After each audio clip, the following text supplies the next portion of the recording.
When your business receives positive publicity, it's exciting. The spotlight attracts more customers and the cash flows in.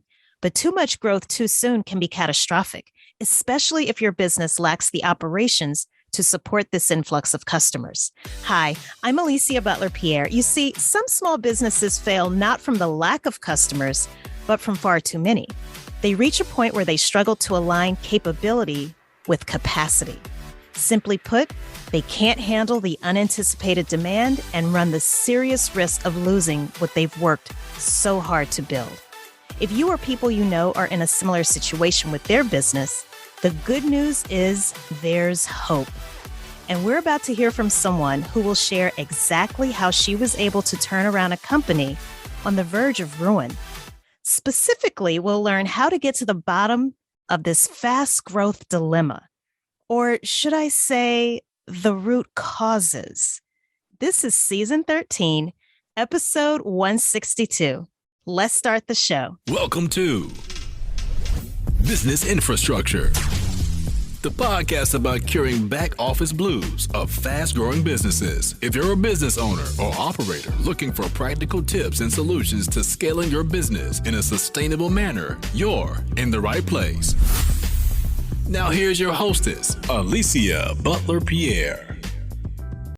Having a tough time trying to explain ideas over a video conference? Try the ThinkSmart Whiteboard. It's the fastest whiteboard software in the world and allows you to upload flowcharts and write on them while your colleagues are watching remotely. Call us today for a free demo. The number is 1-866-584-6804. Or visit us online at getmytablet.com. Now that's smart. Think smart. It's season 13, and we are focusing on operational excellence, what it is and how to achieve it. And joining me today in Tampa, Florida, is Lauren Hisey. Now, Lauren is traditionally in Woodstock, Georgia, which is in the North Metro Atlanta area, but she just happens to be in Tampa today. Now, Lauren is the founder and CEO of Lauren Hisey Consulting, where she and her team help leaders and operations professionals uncover and solve business problems with continuous improvement. And today she's going to share with us an example of how she solved such a business problem. It has to do with receiving phone calls. And it's one that almost all of us can probably relate to. And yes, I'm keeping you in suspense. You'll have to keep listening to hear what Lauren reveals. So Lauren, welcome to the show. How are you doing? I'm doing great. How are you doing? I'm doing well. So this is just like other conversations that you and I have had, except we're just recording it. That's correct. That's correct. And I'd like to share with everyone how we met. We were introduced through our mutual friend and colleague, David Ellen. David is the quintessential customer success thought leader and guru. And David was kind enough to introduce us to each other. He's actually been a guest on the show as well. So shout out to David. And thanks again for introducing us to each other. You know, Lauren, I'd like to just get right into it if that's okay with you. Sounds good. Okay. You know, I'm always fascinated by people's backstories, and yours is no exception. So it's funny because I realized in the conversations that we've had, I don't think I really studied your background until I started preparing for this interview. And I just found it to be so fascinating. So you worked for the telecommunications giant AT&T for about 15 years. Is that correct? Yes, I did for about 15 years. I started there right outside of when I graduated from the University of South Florida. And speaking of which, I noticed your degree is actually in political science. So how on earth did you land a job at AT&T in an operations role, it sounds like, with a degree in political science? How did that happen? Oh, yeah, that's a great story. Please do tell. So when I was growing up, I was heavily involved in politics. With me and my father was always involved in local politics and in the state of Florida. So I was like, that'd be great. I want to be I want to do something political science. And then I thought I wanted to become a lawyer. And then in my last semester of school, I really, really did not want to become a lawyer and I did not want to go into politics. Really? Yeah, What but no, changed? I'm yeah, but sorry. yeah, but what changes? I was taking a law class at the time, like when you become a senior, right? You can start taking some of those introduction law classes, and I started taking the law class. And I'm like, okay, I like law and I like what the history behind it, but I don't want to practice it. I didn't have that passion Mm, for it, and so when I was like, well, it's too late to really change my degree because I was in my last semester, yeah. but I was taking a political theory or a women in politics. I forget which class it was during that time, and I actually ended up meeting a couple of people that were part of our study group that were working at the AT&T call center, and they were looking for people to hire. And so they asked me if I wanted a job, and that's how I landed at AT&T, which Wow. just been at the right place at the right time. And Isn't that something? yeah, and so what was great about it is I had a knack for I guess that for technology and didn't even realize it at the time. So I had a knack for that. And so it was really easy for me to learn what the call center was about. So my friends helped prep me for the interview. And within I think right after the interview they offered me a job. It was just a part-time job for a while, and then I ended up when I graduated, I knew I didn't want to go into a political science field, I just ended up staying at AT&T, and T, and then I eventually ended up getting a full-time job at AT&T as a systems engineer, and that's just kind of like where I grew up with learning technology stuff, and then I also met my husband at AT&T. Oh, Um, nice. yeah, so that was great. And then as I started, going further and further in my career, I went back to school, got my MBA, knowing I wanted to do something in business. And that's where I really learned about Lean Six Sigma and continuous improvement.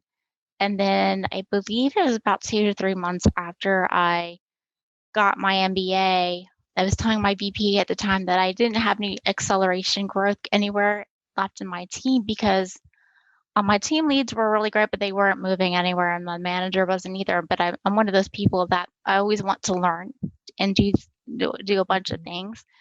And I told him I was getting bored.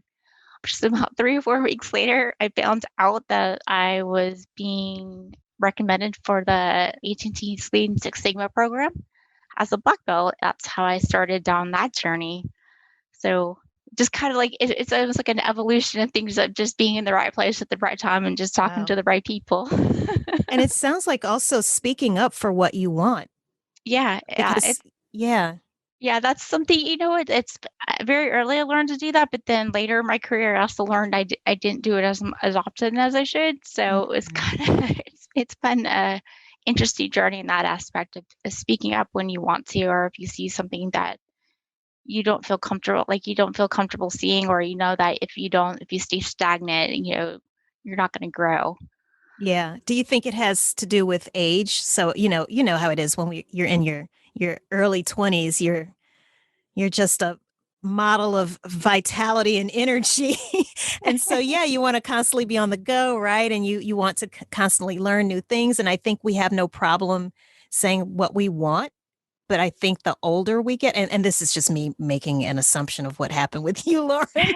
But I would imagine, as we start to get older and we get married and maybe even start families and you start to get a little bit more settled, which kind of leads to being just kind of comfortable and complacent. Did that have something to do with it, maybe?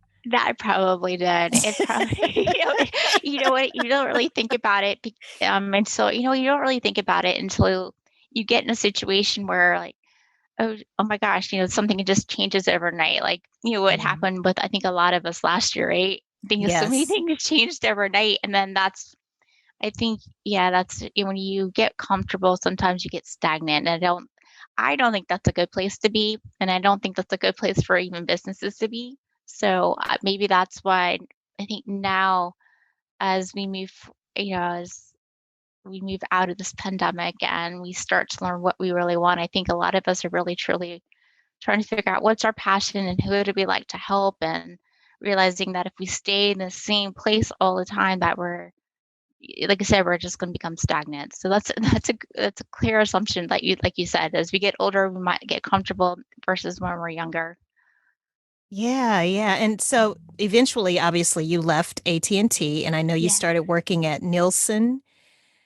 Is that correct? that's correct. Yeah, that was and I wasn't looking for, just talking about being in the right place at the right time. I was not even looking for another job at that point. I was my boss who became the person who became my boss.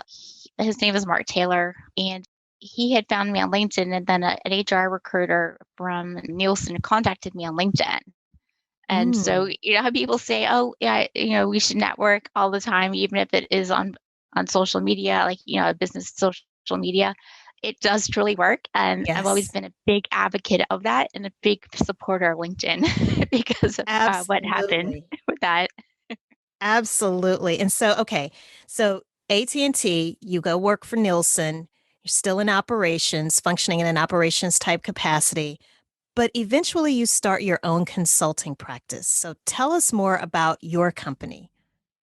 So I started my business. I launched it 2.5 years ago, but the idea and the evolution of getting there started about 3 to 4 years prior. It's just more about knowing that I wanted eventually to go out and do something on my own because I knew that outside of the corporate world, that there were other businesses that could use my help. And Hmm. that's really my passion because I was getting tired of like the red tape is what I like to call it, the red tape and being sent into different areas of the business to try and help them, but then you find out that people aren't ready to change just yet or ready to move. So I thought that there's got to be businesses out there that would love for me to come help them and partner with them to make their businesses better, right? Business Hmm. improvement. And that's how I started my business. And then eventually just it was the right time at the right time. It seems that always happens to me. It's always the right time to achieve something. And I took the leap from corporate into launching my business. But I launched it in 2019. And so Hmm. it's either for I got pretty lucky. I landed my first two clients pretty fast. And then I got some more clients and project work. And then I was talking with sometimes I partner with some other firms, smaller firms. And right before the pandemic started, how you talk about those dream clients that you always wanted? Hmm. Started talking with the dream client, and then the pandemic hits. And then, I think all of us probably felt this last year if you had your own business with. We all of us probably struggled. Okay, what do we do? Or how do we do it? Can we support our clients? Are they even going to pay us? Right, Yeah, right. right. Yeah. Yeah, so I decided to take time last year to really maybe refocus a little bit and make sure I was targeting the right clients who my ideal clients I wanted to work with, and make sure that I was targeting things the right way. So I decided to take a taste of my medicine and decided, okay, I'm going to really put continuous improvement back into practice in my own business, and that's what I've done over the last probably 3 to 6 months is continues to improve things. And so that's really helped me land the clients I really would love to work with. And then to also make sure that if there's another firm that I like to partner with, that I'm partnering with someone who I really want to partner with. Yeah. Yeah, that's so important. It's so key to make sure that you are aligned with people that you collaborate as well as people, as you're building your team, making sure that that alignment is there. Lauren, as I was looking over your website and reading your different blog posts, I love the fact that I noticed this phrase throughout a lot of your materials online, and that is, the fact that you say that you use a calming influence as you're solving these business problems for your clients. And for those of us who are operations consultants, Lean Six Sigma consultants, we always go into situations of chaos, right? Right.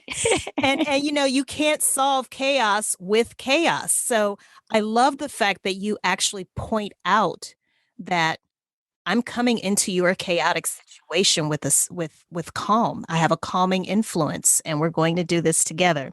So in that spirit, what does operational excellence mean to you? And can you talk a little bit more about that calming influence that you speak of? Yeah, so operational excellence, it's, with that, with continuous improvement, it's pretty much what it comes down to. It's either, and I also like to look at in this perspective of front office and back office, and then you have your operations, right? So you have all these different things that, all these different processes, and these people and technology all interacting with each other. And in order to get to that excellence, you have to always continuously improve, right? Because Mm, your processes always need to be evolving with what's going on in the marketplace, what your customers want or even need, but then also what's going on with your employees, right? So your employees, they're seeing different things happening, or maybe things are getting stagnant in the business, or maybe they're getting unhappy. And I would say that when you're starting to see the symptoms, right? Unhappy employees, customers leaving, paying your rising cost, or if you have, or even paying like penalties, right? hmm I think a lot of times those are symptoms of problems. Or if I'd like to think about it, like when we're sick, we always have symptoms that, like we have a cough, or we have a temperature, or we just don't feel really well. Those are just symptoms of the underlying problems. And that's the way I Right. look at it. With If you don't fix the true business problems, which a lot of times is with business processes and the people and the technology, then your symptoms are going to always stay there. So when I think of operational excellence in that natural, like the calming influence and talking naturally with people, right? What I like to do there is I actually going in, and the first right off the bat, I think a lot of when I'm talking to business leaders who are going to become my potential clients, they say, their employees just aren't adapting to change, or maybe there's no trust there. So in order for me to even gain that trust, I start out just doing what the true Gemba walks, and either if it's in person or virtually, is really walking that process and getting to learn what these people do on a day in and day in and day out, but also getting to know them personally. So that's probably part of the calming influence that helps with doing any type of change management as well, is by gaining that trust and just letting them talk. Because a lot of times people just want to vent. Yes. Yes. And they just want to, and they'll tell, and once they're done venting, they'll tell you exactly what they do. And a lot of times those people actually have the best solution ideas, and they just feel like, no one's ever listened to their voices before. So that's part of that influence I do with that. And then what I also do too is once I get to that point and we start, mapping the processes, a lot of times a lot of companies and organizations don't even think about the customer perspective. Like how is the customer, like what's their journey? And so you put that all together and you put this end-to-end map together. I think that's where people start to get the trust, because they start to see the picture, right? So we do like a very high level map, and then we do that really detailed map, so they can see what is truly going on. And I think that's part of the calming influence, is just putting all those pieces together, talking with them, and just being like rolling up my sleeves and just really helping them and being and partnering with them to fix the issues. You said the word that I was looking for, Lauren, which is trust. So Yes, that trust. calming influence, as I'm listening to you talk about your calming influence and the different things that you do to, for example, the Gemba walks, and we're definitely going to, I definitely want you to explain what that is for those who are listening and they're like, what? A what? Right. What are they talking about? So we're going to make sure we define what that is, and continuous improvement in and of itself as well. But as I was listening to you, I was like, okay, so yes, this is everything that Lauren is describing. Sounds like she's really doing the things that are necessary to establish trust. And once Right. people trust you, then it just opens the door as you mentioned, the free flowing of ideas and being able to brainstorm and come up with solutions that are a win-win for everyone that's involved. Now, I know you have a specific success story that I hinted at earlier that you'd like to share with us. And, we've all received at some point or another, probably in our businesses, influxes of unpredictable calls. And I can't wait to hear from you, Lauren, about how you were able to help one of your clients mitigate this. But before we get into that, I'd first like to define what business infrastructure is. And it's so funny because you actually have been talking about what I define as business infrastructure as you've been talking, right? So when you were talking about the integration of the people and the technologies and the tools and the processes, I'm like, yes, Lauren, yes. Now that's what we define business infrastructure as. So for those of you who are listening to this show for the first time, business infrastructure is an operations system for linking the people, processes, and tools in your company to ensure that growth happens in a profitable and sustainable way. So I'm dying to get into this success story that you want to share with us, because again, all of us, we're in business, we receive contact, we're constantly being contacted, whether it's through phone calls, chatbot messages through direct messages. We are receiving communications from different sources. And sometimes we can get these waves of unpredictable messages, and we're not sure what the source is and how to even curtail it if it's something that needs to be curtailed. So can you define for us first what the actual issue was?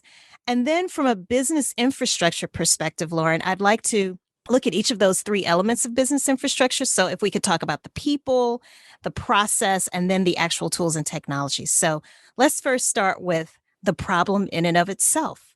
The problem for this one was really simple. And this is, I think you and I in the past have talked about, business expanding and sometimes they're afraid to expand. What this client of mine was doing is they had launched a brand new product in a series of products they already have. And when they launched this product, it's been growing year after year, and it's been growing faster than they expected it to. So then what was happening is they were getting these influx of calls into the call center, but they were unpredictable. So they couldn't staff their call centers with the right amount of people. So then what was happening is they have long hold times, really upset employees. They were working so overtime, and they're at the point where when the call center managers were calling the employees to see if they could work, and this was happening last year, so they were doing a lot of this from home, seeing if they would even work on extra hours at night or on the weekend. The employees were avoiding their managers' calls because they didn't want to work overtime. Yeah, it was getting to that point. And then, so this client actually does B2B, which is business to business, and then business to consumer. So Okay. they have, they do sell directly to consumers, but a lot of times their bigger clients will actually take their services and brand them as their own. Okay. So yeah, so what was happening there too with that is their customers are trying to call into this branded call center. And what was also happening there is like they had to start paying penalties to their clients because their hold times were so high. So you have overworked customers overworked employees. I'm not just talking about the call center the people, the call agents, but also the managers. Yeah. And even up to the directors and VPs were getting stressed as well. And working overtime because they realized they had to figure out a way to mitigate this problem. And then on the flip side of that, is that they didn't realize overall end-to-end their processes, from when the first process starts with the customer engagements all the way to the time that they're calling. They didn't realize that all the stuff that they were doing upstream was really affecting what was going on downstream. So employees all over the place they just felt they're overworked and doing a lot of manual work as well. But then your customers, and not just your big clients, but then their customers, and then even their direct customers were going to the competitors, and then so they're losing customers, which then they're losing revenue, right? Yes. And then of course their costs are rising because they're still having this influx of calls coming in. So by the time I got there, I want to say if we want to break down into people, process, and then tools, technology, I can definitely say I like to sometimes all three even I throw an extra layer on there and throw on the customer, right? So I always like to look at the customer view. So when I first started talking to the business leaders, they brought me in, and we started talking. I get their perspective first because they're really upset as well. So it's not just your frontline employees. I said, like, right, your leadership. Right.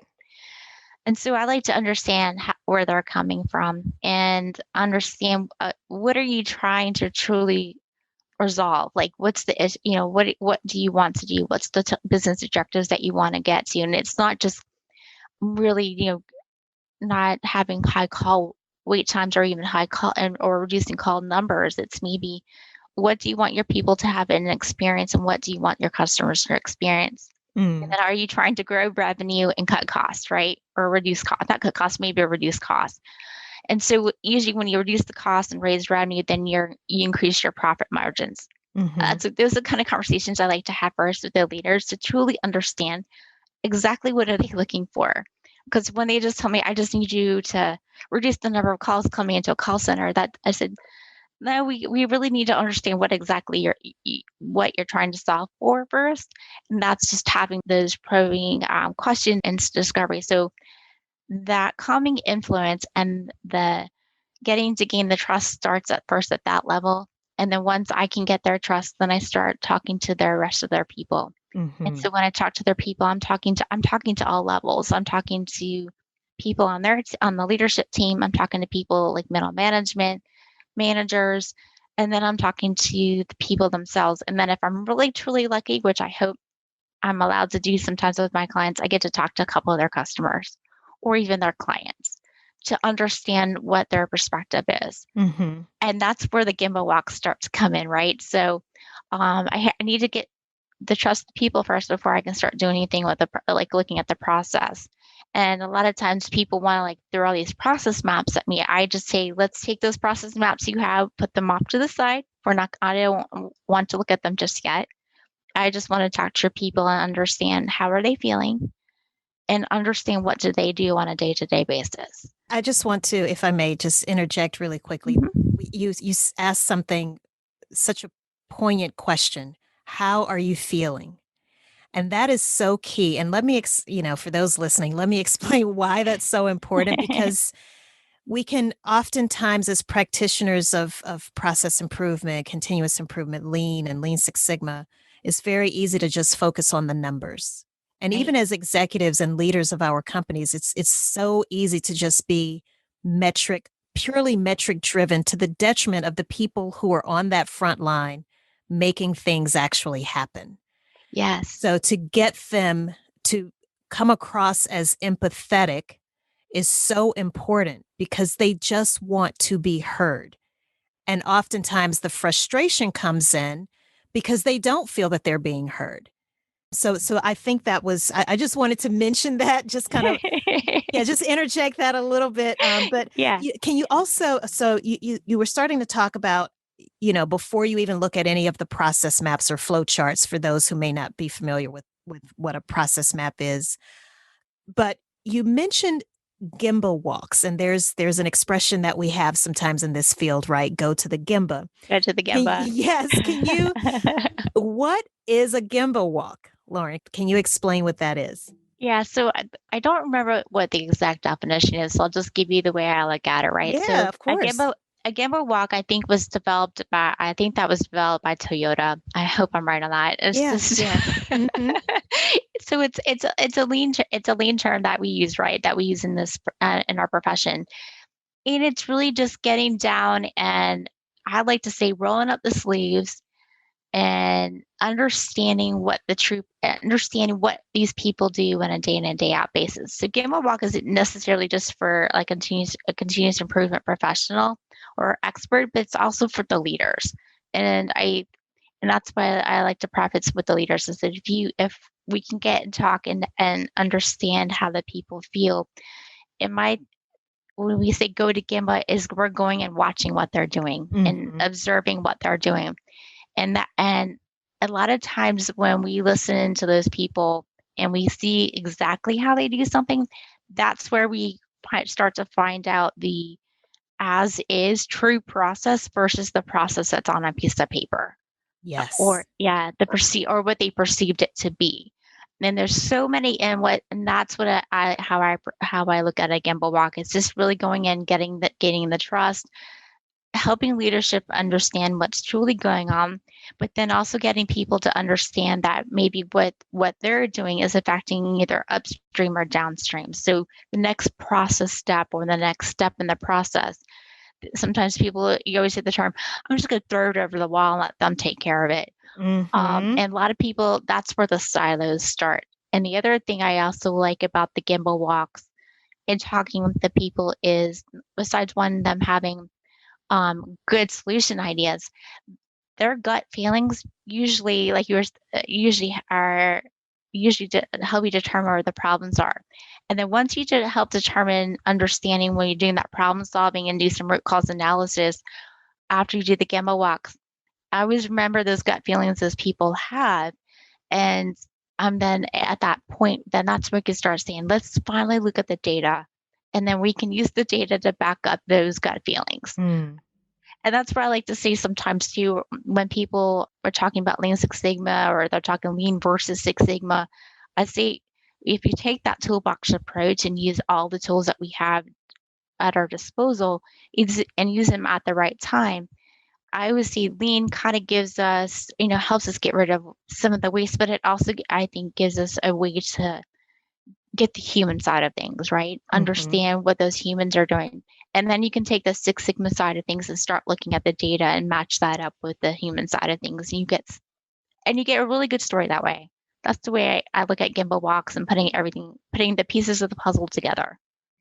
I love that you kind of reduced Lean versus Six Sigma, because again, I know there's probably people listening to this right now who are still like, what? What are they talking about? Right. But I love, you summarize that so beautifully. If we could just think of Lean as being more on the human side of things, and Six Sigma being more on that data side. I really like that, the way you were able to distill it down to those two very simple, easy to grasp concepts, because you're right, that's really what it boils down to. It is. It is Yeah, very much yeah, so. yeah. And so, okay, so you have this toolbox approach that you use. So you figure out what are the right tools. You have access to all of these different tools through the Lean framework as well as the Six Sigma framework, and you're just kind of selecting which tools will be most appropriate or applicable in solving this particular problem. Can we back up just a little bit, Lauren? Because, and I only know this from having read some of your blog posts, because I know you're very big on root cause analysis as well. So at Yeah. some point, when you're talking to the business leaders, and then eventually you're talking to middle management as well as frontline people working on the front line, I would imagine that somewhere before you actually get to the process piece as well, or maybe even that gimbal walk, that there's some type of root cause analysis. What are the true sources of, in this case, this unanticipated demand, these extremely long hold times? Yeah. So for that example, this one was unique. The root causes for this one, when you think of a call center, sometimes you're thinking, oh, the 800 number is not smart enough. In that case, the 800 number wasn't smart enough. Like it would be, or not smart enough, when there wasn't a lot of technology there to help answer people's questions that they might have had about the product. But when it came down to it, and as I started to, like, we call it peeling back the onion, right? The root cause analysis. A lot of the things that we saw for this example was one, like the emails that they were sending out were kind of scary. I guess a Hmm. better way to look at it, just something very simple. They weren't educational enough. So then it Ah. was prompting the people just to pick up the phone right away and call. So by knowing that those emails didn't have that in the website, and then also their website itself wasn't very educational, and there was no educational videos, and it didn't really provide that warm, fuzzy feeling that these customers really wanted. So by just saying, okay, here, those are the problems. Customers are just didn't want that that weren't getting that warm, fuzzy feeling. That was the true root cause. And something's very simple. And sometimes people like to really make it really detailed. And I said, no, what's the real root cause? What's really causing them that problem? And then as we started to peel back the layers even more, as we dig into the process, the emails that were being sent and the 800 number, we were able, I think we had out of that, with that whole team, we had probably about 60 ideas, solution ideas. Wow. We can't implement all those. So, Right. because the other thing too, as we're doing the root cause and then we're coming up with the solutions, I always tell them, let's not think about what you've done in the past, what may or may have not worked right. Let's start with a clean slate and understand, right, what's the true problem? What do we need to solve for? And then when I'm working with them to do the problem solving and then for the root cause analysis, and then as we move into problem solving for that root causes, I always say to people, let's not worry about time. Let's not worry about money. If I gave you all the time in the world and all the money in the world, how would you truly solve this problem?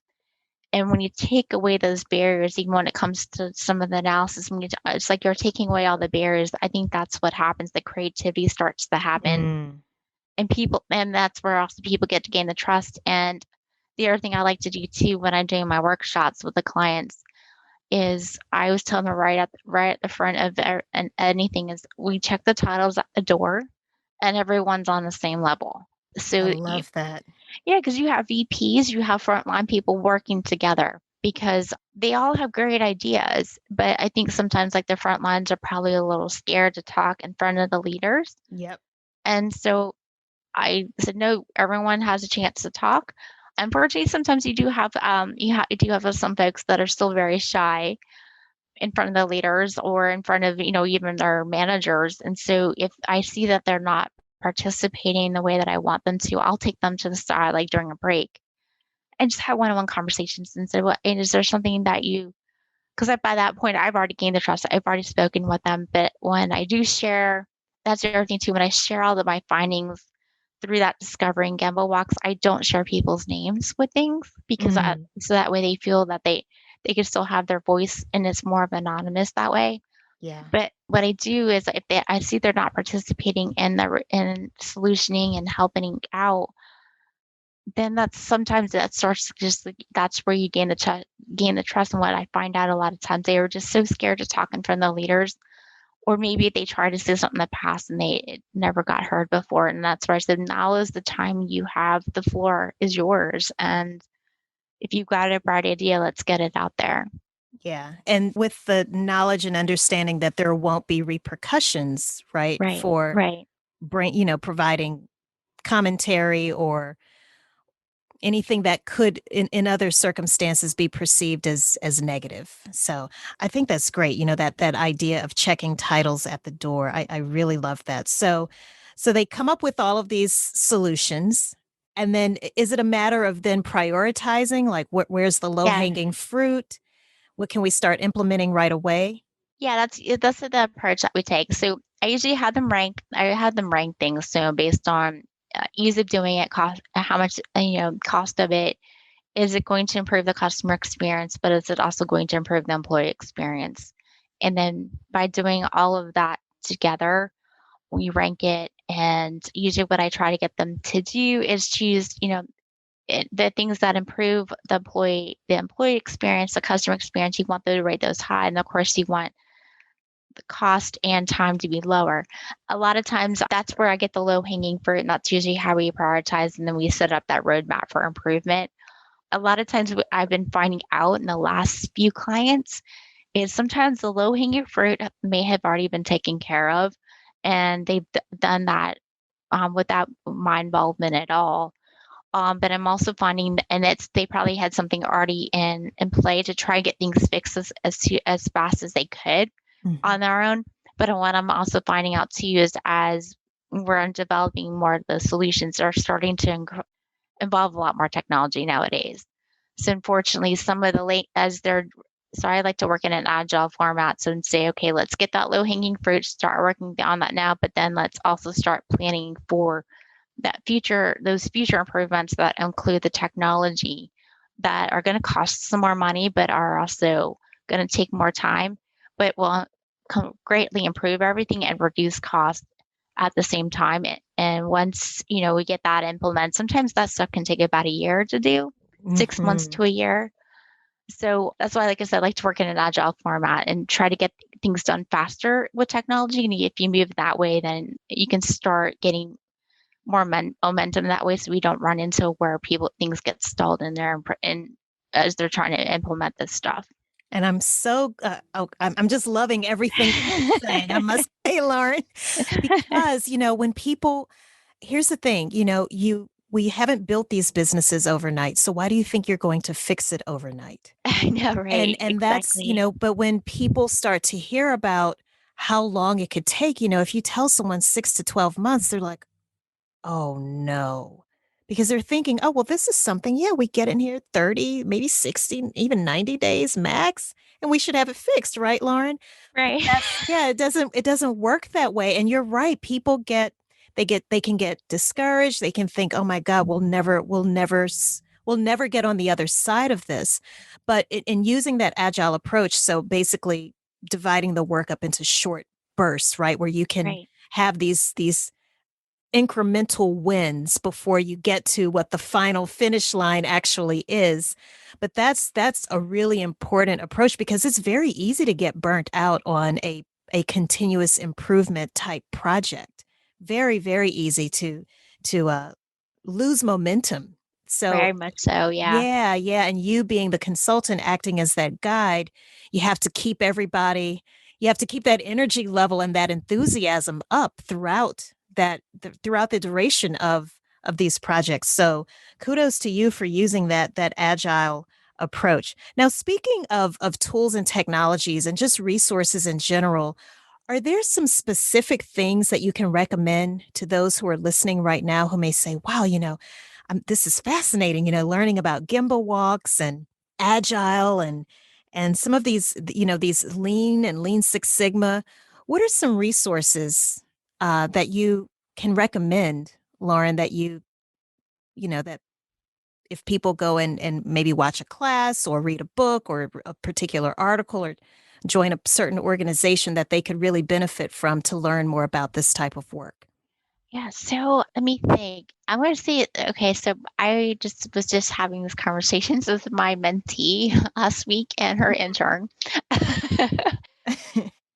And I can't remember the name of the book. Like, so process mapping, right? I think that's the biggest resource I like when people ask me, where do I even start? Like, oh, I really want to learn about Lean Six Sigma, or do I even need that? Do I need to get certified? I usually tell folks that so it really depends on the size of the organization too. But if people come to me and just want to know what's going on, there's so many of us out there that have some good resources. And I just want to say, when it comes down to learning what it is, I always tell people first, let's have, maybe if they want to have a conversation with me, I'll just sit there and have a conversation with people and tell them all about it and how we can help them. But I'm looking for resources or books. Why all of a sudden I'm getting my mind just went blank. Well, So that's good. okay. Yeah, if something does come to mind, you can always let me know, Yeah. maybe outside of this, and we'll make sure we get it into the show notes. Yeah, because there's probably a couple books that I'll have to get that to you because there's like a process mapping book, but then there's also a Lean Six Sigma book that I always tell people to go take a look at just so that they wanted to understand what it is and if they can Hmm. even apply it straight into their business. Now, one thing I would like to recommend, and this is a very specific post that I saw on your blog, your company's blog, and that is it was in April 2021 article called My Continuous Improvement Toolbox. I thought that was such a well written article that basically kind of summarizes a lot of what you spoke about today. The Yes, Gemba yeah. walks, the toolbox approach, having that calming influence, establishing rapport and trust with the people that you're working closely with. So I highly recommend that article. Awesome. Awesome. Yeah. Thank you. Thank you very much. I had a lot of fun writing that one. That was probably been one of my favorite ones I've written. Well, it's very effective, and I always like reading other people's approaches and their explanations for this type of work. So I found it to be very informative, and I did notice something that you've also mentioned here, which is the fact that you do these discovery calls, and so if someone does want to know more about this, or possibly I would imagine how they can work with you, you do offer these complimentary discovery calls, right? I sure do. I would say I always tell people, let's get on the phone, even if it's just for 15, 20 minutes. I like to try to schedule them for an hour because you end up talking about so many different things. But I like to see if there's a match and if we can, if we can work together. I usually like to say partner together. Mm-hmm. Yeah. So what I usually do is I'll ask them, what's the problems that they're seeing or what are they facing? And then just start asking them really open-ended questions. And then if it comes down to where we both feel comfortable that things can move forward, then I usually we'll set up some more time after that to talk about what our next steps will look like. And then we start to just kind of go from there. So, with that being said, what's the best way for people to connect with you, Lauren?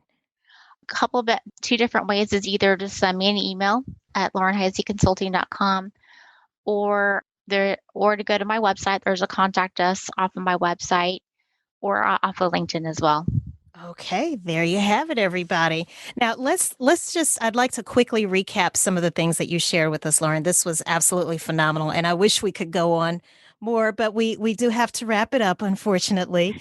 But I loved how we started off talking about your backstory and how you realized, your senior year in college, like I don't actually want to be a lawyer. And how that, eventually a team that you worked with led you to an opportunity working as a call agent at AT&T while you were still a student. And once you graduated, that evolved into full-time employment, which landed you into all of these different operations and process and continuous improvement roles in the company. And 15 years later, eventually moving on to another company and ultimately starting your own business. But I loved, there was something very specific you said. You have to continuously improve to achieve operational excellence.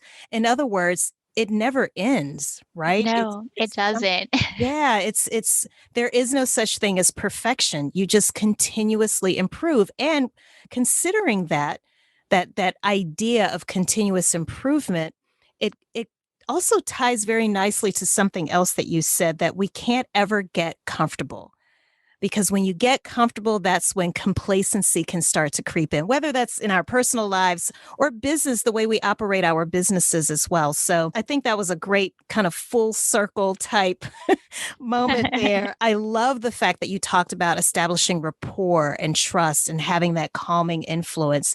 And if I just may try to quickly summarize the process that you shared with us, that you took your client through on this very specific problem that they were experiencing, unanticipated demand. We all think, wow, having more business than we can handle, that's a great thing, right? Because we have all of these customers. But if you don't have the business infrastructure to support that, you can lose the company. The company can still fail. And that sounds so crazy, I know, but it's absolutely real. And I'm so glad you shared this example specifically because it speaks to things that I talk about all the time. This challenge the operational challenges that are caused by fast growth. So you talked about this problem that one of your clients had with this unanticipated demand. And as a result, not only were costs rising and cycle times or hold times rising, but as a result, they were actually not only losing employees, but losing business to the competition. Ouch. So the process that you walked us through was, first things first, talk to the business leaders, understand the problem that they're trying to solve, but with a focus on the customer experience and not necessarily looking at whole time. Right. Whole time. That's a byproduct, right, of the Right. true thing that we're trying to get after, which is improving that customer experience, which, as you always point out, ultimately leads to increasing revenue. Secondly, you mentioned that you then talk to everyone else meaning middle management, frontline managers, but you also made it a point to include the fact that you speak to those customers and clients as well, which is so key to make sure that what they are saying, their needs and wants are, aligns with what the company thinks that their customers' needs and wants are. And we usually find that there is a mismatch there. But then you mentioned that's at the point where you start to do those Gemba walks. And so it's really like a form of job shadowing is how I often describe it to people. And Yeah, then, no, go ahead, please. I said, no, definitely. I never thought about it that way. That's a great way Yeah, that's a great yeah. way to look at it. And then, you mentioned looking at that data to back up the gut feelings. So people, as you start to establish that trust, people are starting to open up to you. They're sharing their feedback with you, what they think is going on. And again, that can also be just a gut feeling, but then also looking at that data to back up those gut feelings. I love the fact that you refer to your selection of the right tools and technologies as your toolbox approach. And how you likened lean to looking at the human side or the human factors of a process, and Six Sigma as the data side, and how do you kind of bridge the gap between the two. Then next, we talked about that root cause analysis and how you analyze those existing tools and their degree of effectiveness. You then talked about how you all get together in a room to have this brainstorming of solutions. And what I loved most about that part of the exercise is the fact that you have everyone check their titles at the door. And then lastly, you rank all of those ideas based on ease of implementation, cost, and impact. And a reminder, everyone, there can be very short incremental wins, but to have a true turnaround or true transformation when you're talking about a process improvement initiative, continuous improvement initiative, yeah, it does take 6 months to a year, usually. But as Lauren does, she actually breaks those up into easily digestible, quick wins so that you don't experience burnout along the way. If you want more details about Lauren and her consulting firm and how she can help your business become more profitable in today's fast-paced environment, make sure you connect with her on LinkedIn.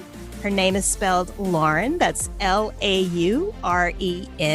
Last name is Hisey, Hisey. Also, make sure you check out her website, which is laurenhiseyconsulting.com. And I'm always in awe of people who are brave enough to share their email address. So again, that's Lauren at laurenhiseyconsulting.com. Lauren, thank you so much. This was amazing. Thank you for coming on to the show today. Thanks for having me. It was a pleasure. Now, for those of you listening, don't forget to check out businessinfrastructure.tv, because those resources that Lauren said she's going to get to me, I'm going to make sure that we get those into the show notes. And the only way you'll see them is if you go to businessinfrastructure.tv. Just look for season 13 and you will find this interview. And while you're there, you'll also find more information about our sponsors. Please support them, because when you do, it helps us keep this show free for you. One more time, that's businessinfrastructure.tv. Thank you so much for tuning in and for being a loyal subscriber. Remember, stay focused, be encouraged. This entrepreneurial journey is a marathon and not a sprint. And keep operating your business as good on the inside as it looks on the outside. Until the next time. Thank you for listening to Business Infrastructure, the podcast about curing back office blues with Alicia Butler-Pierre. If you like what you've heard, do us a favor and subscribe, leave a rating and review, and more importantly, share with your colleagues and team members who could benefit from the information. Join us next week for another episode of Business Infrastructure with Alicia Butler-Pierre.